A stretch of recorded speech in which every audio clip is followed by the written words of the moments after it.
Mais ne reposez pas votre papier et votre crayon, car nous ont rejoint 5 nouveaux invités.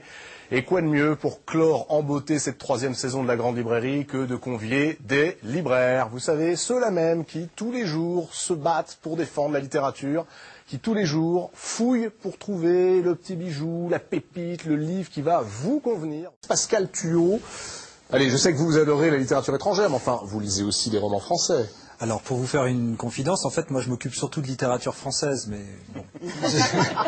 À la librairie, enfin, ma fonction première en tant que libraire en rayon est de m'occuper de la littérature française. Mais il n'en reste pas moins que je m'occupe aussi de littérature étrangère, puisque mon cœur me porte notamment vers la littérature nord-américaine. Et vous avez trouvé un romancier français qui fait de la littérature américaine. Alors, pas exactement, mais l'action du roman se passe aux États-Unis, puisque c'est le dernier roman de Laurent Godet, qui n'est pas son dernier livre, Ouragan. Alors, c'est vrai que chez Actes Sud, c'est un livre qui trouve sa place dans ces temps de dérèglement climatique, puisque c'est un livre qui va explorer les coulisses de cette immense catastrophe qui est celle qui a frappé la Nouvelle-Orléans il y a de ça... en 2005, l'ouragan Katrina. 6 ans maintenant. Alors Laurent Godet a sa manière très particulière d'explorer un thème aussi grave, c'est-à-dire que chez lui, la réalité devient... quelque chose qui transcende finalement le cadre strict des images qu'on a pu voir.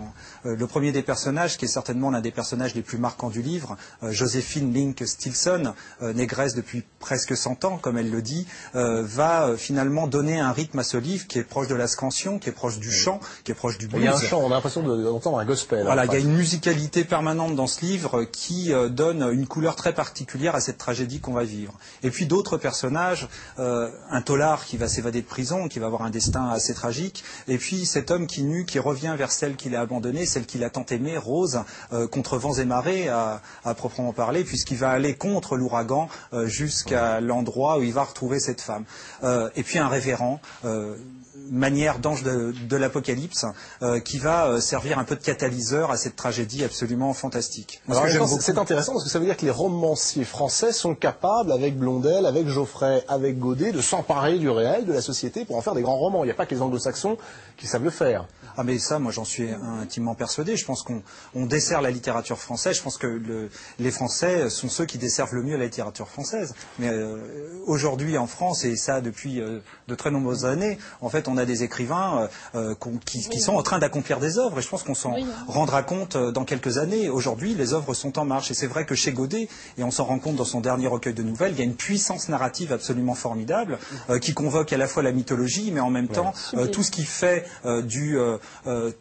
tout ce qui vient du théâtre, hein, c'est-à-dire cette forme totalement exacerbée, lyrique de la langue qui la rend si savoureuse. Allez, on y va. Laurent Godet, Ouragan, livre post-Goncourt en bonne place dans la valise. Pascal, Thuot. Présent.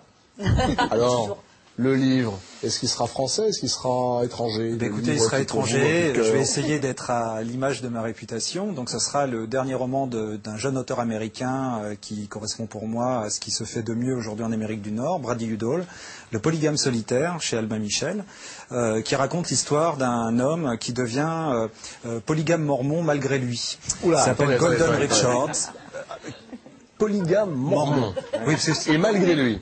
Oui. Ce qu'il faut savoir, c'est qu'aujourd'hui, les mormons ne sont presque plus polygames. Mais il reste un petit noyau dur de mormons polygames qui ont donc des familles assez étendues. Et donc, ce Golden Richards, 4 épouses et 28 enfants plus tard, se pose les questions qu'on se pose tous à un moment de notre vie. Est-ce que j'ai réussi ma vie? Il se trouve que sa vie, finalement, bat vraiment de l'aile. Il est à la tête d'une petite entreprise de bâtiment qui est en train de boire la tasse. Ses femmes sont absolument furieuses contre lui. Ses 28 enfants sont en train de fomenter une forme de révolution qui risque de le laisser sur le carreau.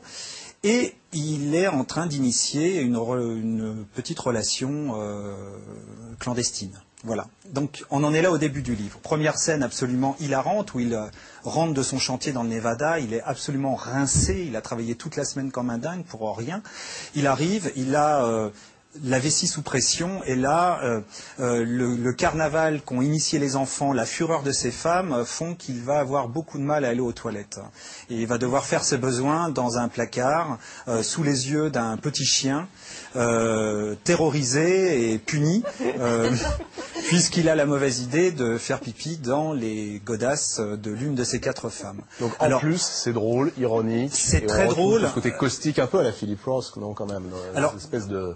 je crois qu'il est aussi à la croisée des chemins. C'est vraiment quelqu'un qui, je pense, en quelque sorte une sorte d'héritier de John Irving. Je crois qu'on retrouve toute cette fantaisie, cette capacité à avoir une invention par page. C'est quelqu'un qui parvient, comme John Irving, à, au détour d'une page, nous faire passer d'un éclat de rire à la gorge serrée, ce qui est quand même pas évident.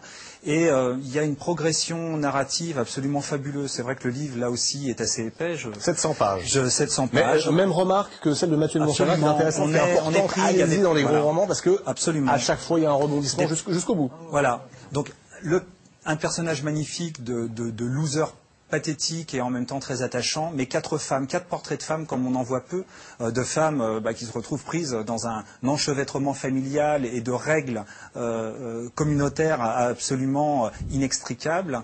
Et puis un gamin, s'il y a bien un nom à retenir, c'est Rusty, qui est cet enfant presque ado, mal dans sa peau, hilarant, colérique, personnage inoubliable, dont le destin va être l'un des grands moments marquants du livre. Voilà, c'est un livre dont on sort totalement bouleversé, ému, heureux d'avoir tant ri, et en même temps il y a une leçon de vie qui n'est pas du tout fortuite, une vraie leçon de vie qui nous dit que finalement ce qui nous fonde, nous les humains, peut parvenir à sauver notre propre vie. Et ça, c'est, je crois, une des grandes valeurs de ce livre. Le polygame solitaire, donc aux éditions Albin Michel, Brady Udall, 3e roman de ce relativement jeune américain. C'est vraiment un auteur à suivre, et j'ai l'impression que les libraires vont nous aider aussi à le pousser, à le faire découvrir. Je le mets dans cette valise.